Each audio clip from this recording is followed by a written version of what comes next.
तो जय हिंद दोस्तों, कैसे हुआ। तो आज हम बात करेंगे ट्रेन चैप्टर। जी हाँ दोस्तों, जो कि आपको एसएससी सीजीएल एसएससी के किसी भी कॉम्पिटेटिव एग्जाम में काफ़ी ज़्यादा देखने को मिलता है, वो भी ट्रेन चैप्टर में रिलेटिव स्पीड यानी सापेक्ष चाल के बारे में पढ़ेंगे। जो कि सापेक्ष चाल में क्या क्या आता है, तो एक आता है समान दिशा और एक आता है विपरीत दिशा यानी सेम डायरेक्शन और अपोजिट डायरेक्शन। तो आइए बात करते हैं क्वेश्चन से। तो क्वेश्चन है, यदि 80 किलोमीटर पर घंटा की चाल से चलने वाली 287 मीटर लंबी रेलगाड़ी विपरीत दिशा में, तो आपको पता है दोस्तों विपरीत दिशा में जुड़ जाता है और समान दिशा में घट जाता है। विपरीत दिशा में 37 किलोमीटर पर घंटा की चाल से चल रही है, तो दूसरी रेलगाड़ी को 18 सेकंड में पार करती है। जी हाँ दोस्तों, 18 कितने सेकंड में, 18 सेकंड में पार करती है। तो दूसरी रेलगाड़ी की लंबाई क्या होगी।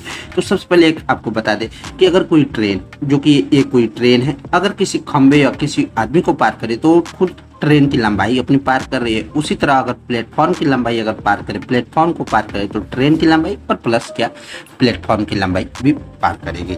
तो अब ये बात करते हैं। तो ये पूछ रहा है दूसरी रेलगाड़ी की लंबाई कितनी होगी। तो मान लीजिए आप दूसरी रेलगाड़ी की लंबाई क्या x मान लीजिए, ठीक है। अब बोल रहा है पहली जो कि रेलवे की पहली जो कि रेलगाड़ी है उसकी लंबाई कितनी है, तो 287 मीटर। हमेशा ऊपर लंबाई रखिएगा। तो 287 मीटर हो गया और ये आपको हो गया कितना दूरी हो गया, ठीक है। और ये आपको चाल दिया हुआ कितना 80 किलोमीटर पर घंटा पहली रेलगाड़ी का। उसी तरह दिया हुआ दूसरी जो कि विपरीत दिशा में आने वाली, तो विपरीत दिशा में ये वाला आपको विपरीत दिशा हो गया। विपरीत दिशा में कितना दिया हुआ 37 किलोमीटर पर घंटा, ठीक है। उसका स्पीड दिया हुआ और दूसरी रेलगाड़ी की हमने लंबाई कितना मानी थी, तो x मानी थी। तो आपको तो फॉर्मूला याद ही है कि दूरी बराबर चाल गुने समय, चाल बराबर दूरी बाई समय। तो ये आपको हो गया दूरी और ये हो गया आपको समय बराबर दूरी बाई चाल। ये हो गया समय बराबर दूरी बाई चाल। तो x बाई 37 किलोमीटर पर घंटा हो गया। तो अब इस तरह एक फॉर्मूला आता है जो कि कितना सेकंड में पार कर रही है, तो 18 सेकंड में। तो फार्मूला क्या आता है, तो दूरी बराबर चाल गुने समय, जो कि यही एक ऐसा मात्र फार्मूला है जो कि पूरे ट्रेन चैप्टर की जान है, यानी दूरी बराबर चाल गुने समय। तो दूरी कितना हो गया 287 और प्लस x, क्योंकि दो रेलगाड़ी अपनी खुद की लंबाई पार करे तो ये दोनों जुट जाएगा। अब आइए चाल, तो चाल कितना है पहले का चाल दिया हुआ है कितना 80 किलोमीटर पर घंटा। दूसरे का चाल कितना दिया हुआ है 37 किलोमीटर पर घंटा। तो ये आपको विपरीत में, ठीक है, दोनों रेलगाड़ी विपरीत में तो जुट जाएगा और दोनों रेलगाड़ी समान दिशा में तो ये आपको घट जाएगा। तो विपरीत में है तो जुटेगा, तो 80 और 37 कितना हो जाएगा 80 प्लस 37 80 30 110 और 7 117 किलोमीटर पर घंटा। और हमेशा आप याद रखिएगा जो कि किलोमीटर पर घंटा में और टाइम कितना 18 सेकेंड में दिया हुआ है। तो इसको आप क्या कीजिए किलोमीटर पर घंटा को मीटर पर सेकेंड में बदल दीजिए। तो ये आपको 117 गुने 18 हो गया, 18 गुने 5/18, क्योंकि ये 5/18 से क्यों गुना कर रहे हैं, क्योंकि ये आपको 117 किलोमीटर पर घंटा है। तो किलोमीटर पर घंटा को मीटर पर सेकंड में बदल दिए। तो किलोमीटर पर घंटा को मीटर पर सेकंड में बदलने के लिए क्या 5/18 से गुना किया था। और समय कुल कितना दिया 18 सेकंड। तो 18 से 18 गया 117 × 585। तो यहाँ पे x का मान आप निकाल लीजिए।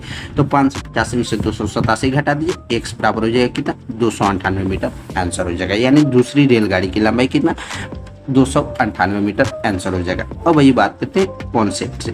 तो मानिए अगर कोई दो रेलगाड़ी समान दिशा में जा रही है, तो समान दिशा में जा रही है तो दोनों का रिलेटिव स्पीड यानी सापेक्ष चाल क्या होगा s1 में से s2 घटा दीजिएगा। यानी स्पीड चाल में 1 में से चाल 2 यानी चाल बड़ी चाल में से छोटी चाल घटा दीजिएगा। उसी तरह अगर कोई ट्रेन विपरीत दिशा में आ रही दो ट्रेन, तो उसका सापेक्ष चाल यानी रिलेटिव स्पीड क्या होगा s1 प्लस s2 यानी बड़ी चाल प्लस छोटी चाल को जोड़ दीजिएगा। अब ये बढ़ते आगे इसी तरह एक और नेक्स्ट इंपॉर्टेंट क्वेश्चन से।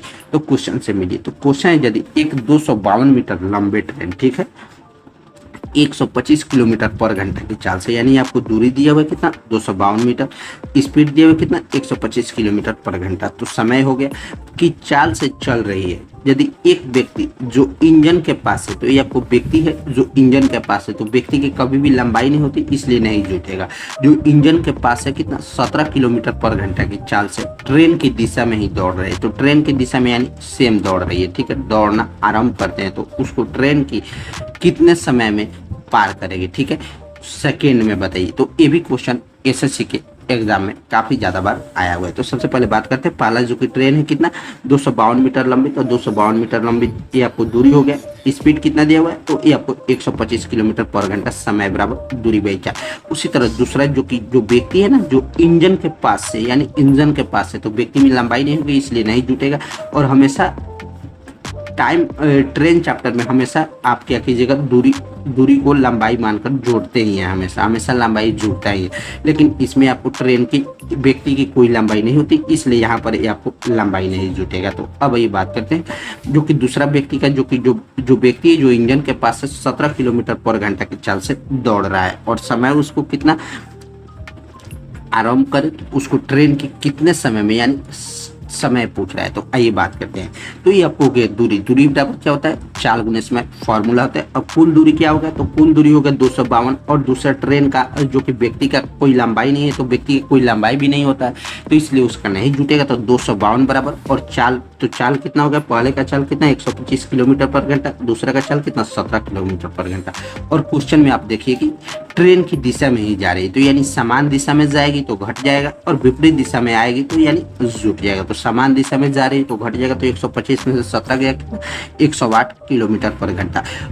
और समय कितना पूछ रहा है, सेकेंड में, तो इसको किलोमीटर पर घंटा को सेकेंड में आप बदल दीजिए। तो 105 गुने किलोमीटर पर घंटा को मीटर पर सेकंड में बदलने के लिए 5/18 से गुना किए, तो 108 गुने 5/18, तो 18 छक्के 108 यानी 5 30। तो टाइम बराबर क्या हो जाएगा 252/30 सेकंड आंसर हो जाएगा। या तो ये आपको ए आंसर हो जाएगा, नहीं तो आपको 8.4 ए आंसर हो जाएगा। तो कैसा लगा दोस्तों, अगर आपको इस चैनल पर नया है तो वीडियो को लाइक करना ना भूलिएगा, साथ में दोस्तों सब्सक्राइब भी कर दीजिएगा, और अगर हो सके तो शेयर भी करना ना भूलिएगा। अब ये बढ़ते हैं नेक्स्ट क्वेश्चन पे।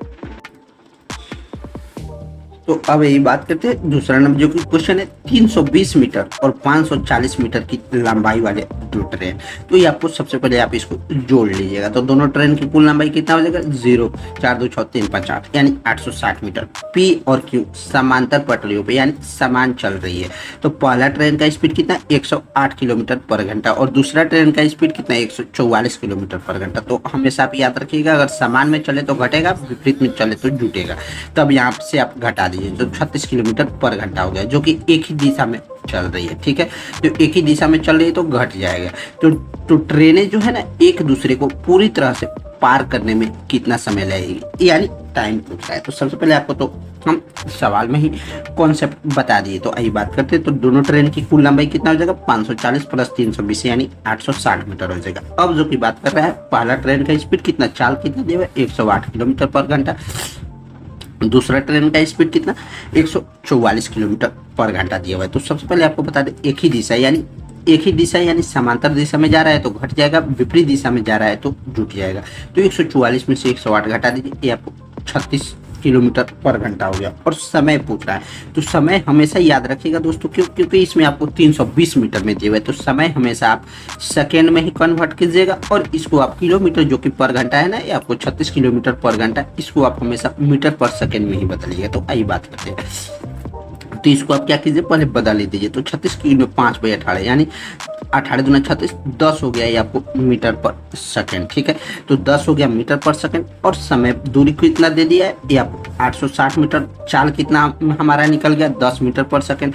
और समय कितना, तो समय आपको निकालना होगा, तो समय बराबर ये आपको हो जाएगा 10 गुने 860 यानी 86 सेकंड आंसर हो जाएगा। तो समझे ना दोस्तों। अब आइए बढ़ते आगे नेक्स्ट क्वेश्चन, जो कि ये भी काफी ज्यादा इंपॉर्टेंट है और काफी ज्यादा महत्वपूर्ण सवाल है। अब ये बात करते हैं ए वाला क्वेश्चन से।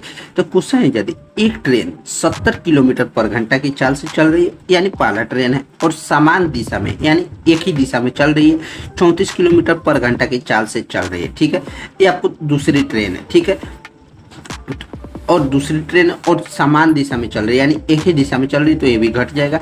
तो दूसरी ट्रेन को 25 सेकंड में पार कर लेती है, तो दोनों ट्रेन की लंबाई क्या होगी। तो मान लीजिए दोनों ट्रेन की लंबाई आप क्या एक्स ही मान लीजिए एक ट्रेन की लंबाई एक्स हो जाएगा, एक ट्रेन की लंबाई वाई हो जाएगा। ठीक है, तो दोनों ट्रेन की लंबाई, तो पहला ट्रेन जो कि एक्स है जिसका स्पीड कितना 70 किलोमीटर पर घंटा दिया हुआ है, उसी तरह जो कि दूसरा ट्रेन है कितना वाई ट्रेन है, जो कि उनकी लंबाई कितना है 34 किलोमीटर पर घंटा, और दोनों को कितना 25 सेकंड में पार कर रही है। ठीक है, तो ये आपको समान दिशा में चल रही है, तो समान दिशा में घट जाएगी और विपरीत दिशा में जुड़ जाएगी। तो जो कि सब फॉर्मूला इसी पे बनता है, दूरी बराबर चाल गुने समय, जो कि आपको time speed and distance train chapter का सबसे ज्यादा इंपॉर्टेंट कॉन्सेप्ट है। तो दूरी बराबर चाल गुने समय, तो दूरी तो जो कि दो ट्रेन है तो एक्स प्लस वाई जुट जाएगा, ये आपको होगा दो ट्रेन एक्स प्लस वाई। चाल कितना होगा, पहला ट्रेन का चाल था 70 किलोमीटर पर घंटा, दूसरा ट्रेन का चाल कितना था 34 किलोमीटर पर घंटा। और क्या समान दिशा में चल रही है, जो कि डायरेक्ट क्वेश्चन में बता दिया है। तो समान दिशा में चल रही तो घट जाएगा। अब 70 में से 34 किलोमीटर पर घंटा को घटा दीजिए तो ये आपको 36। अब इस 36 किलोमीटर पर घंटा को मीटर पर सेकंड में बदल दीजिएगा, क्योंकि आपको सब चीज मीटर में, तो इसको भी आप मीटर पर सेकंड में बदल दीजिए। तो 18 10 मीटर पर सेकंड, और इस तरह 10 गुने 25, और समय कितना दिया हुआ ये आपको समय 25 सेकंड। तो 25 गुने 10 250, तो यानी x प्लस वाई, यानी दोनों ट्रेन की लंबाई कितना हो जाएगा, x plus Y 250 metre. Answer हो जाएगा दोनों ट्रेन की लंबाई। अब ये बढ़ते आगे नेक्स्ट क्वेश्चन पे। तो क्वेश्चन ये भी बहुत ज्यादा इंपॉर्टेंट है और बहुत ज्यादा एग्जाम में पूछा भी हुआ है। तो वही बात करते हैं। क्वेश्चन है, यदि 74 किलोमीटर पर घंटा की चाल से चल रही है एक रेलगाड़ी, जो कि पहला रेलगाड़ी क्या नाम है, उसका एक्स नाम है, ठीक है, पहला रेलगाड़ी का। तो 52 किलोमीटर पर घंटा की चाल से विपरीत दिशा से आ रही है एक दूसरे रेलगाड़ी, यानी वाई, ठीक है। एक जो कि पहला रेलगाड़ी है एक्स, उसका स्पीड कितना 74 किलोमीटर पर घंटा दिया हुआ है। अब क्वेश्चन में ही आंसर है, क्वेश्चन को आप समझते चलिएगा, ठीक है। विपरीत दिशा से आ रही है, यानी विपरीत दिशा से आ रही है तो जुट जाएगा दोनों का स्पीड 74 और ये 52, 4 2 6 7 5 12, ठीक है। 126 किलोमीटर पर घंटा स्पीड जुट जाएगा। अब जो कि बोल रहा है रेलगाड़ी वाई जो है ना 12 सेकेंड में पार करती है। तो ये आपको दोनों का समय कितना दे दिया 12 सेकंड, ठीक है। तो इसको भी आप क्या कीजिए 126 को मीटर पर सेकंड में बदल दीजिए। यदि रेलगाड़ी वाई की लंबाई रेलगाड़ी एक्स की लंबाई का 2/3 है, तो अब यहाँ पर ये आपको दे दिया है क्या, रेलगाड़ी इक्वेशन जो है रेलगाड़ी वाई की लंबाई रेलगाड़ी एक्स की लंबाई का 2/3 है, ठीक है। तो ये आप मान लीजिए रेलगाड़ी x की लंबाई का 2/3 है, तो x का मान क्या दिया हुआ 3 है, ठीक है। आप मान लीजिए 3 है, क्योंकि 2/3 है, 2/3 गुना है तो ये आपको 3 है, और y का मान कितना हो जाएगा 2 है, ठीक है। तो अब ये बात करते हैं। तो अब मेरा क्वेश्चन हो गया बन के तैयार। तो क्वेश्चन है, यदि दो रेलगाड़ी, तो दोनों रेलगाड़ी की लंबाई अब जोड़ दीजिए। तो दोनों रेलगाड़ी की लंबाई कितना 3 है प्लस 2 है, यानी 5 हो जाएगा। और फार्मूला होता है जो दूरी बराबर चाल गुने समय, जो कि यहीं पर एक बनता है, और एक फार्मूला होता है अगर समान दिशा में रहे तो घट जाएगा, विपरीत दिशा में रहे तो जुट जाएगा। तो वही बात करते हैं। तो 3 प्लस 2 यानी 5 पे हो जाएगा, और चाल कितना दिया हुआ है, चाल जो कि विपरीत दिशा से आ रही तो जुट जाएगा। तो 74 और प्लस 52 126 किलोमीटर पर घंटा, और इसको आप क्या कीजिए मीटर पर सेकंड में बदल दीजिए। तो 18 7 126 यानी 35 मीटर पर सेकंड, आप गुने 12। तो इस तरह आप गुना कीजिएगा। तो वाई बराबर क्या कीजिएगा, ए बराबर मान निकाल लीजिएगा, फिर वाई बराबर मान निकाल कर आप इसे आसानी से बना सकते हैं, समझा ना दोस्तों। अब ये बढ़ते आगे नेक्स्ट क्वेश्चन पर। उससे पहले दोस्तों अगर हमारे चैनल पे नहीं आए हैं तो चैनल को लाइक करना ना भूलिएगा, साथ में दोस्तों सब्सक्राइब भी कर लीजिएगा, और हो सके तो बेल आइकन के नोटिफिकेशन को दबाना ना भूलिएगा। सेवा हुआ समाप्त, यहीं पे रखेंगे वीडियो को स्टॉप। तो ठीक है दोस्त, बाय बाय, मिलते हैं नेक्स्ट अन्य वीडियो में। अभी ट्रेन का रिलेटिव स्पीड का भी क्वेश्चन बहुत सारा है, अभी क्वेश्चन को अभी टाल करना है। अगर ये हमारे बताए हुए सभी क्वेश्चन को अगर आप कर लेते हैं तो समझिए आप ट्रेन रिलेटेड एक भी क्वेश्चन प्रश्न छूटेगा नहीं, ये हमारा दावा है। ठीक है दोस्त, बाय बाय।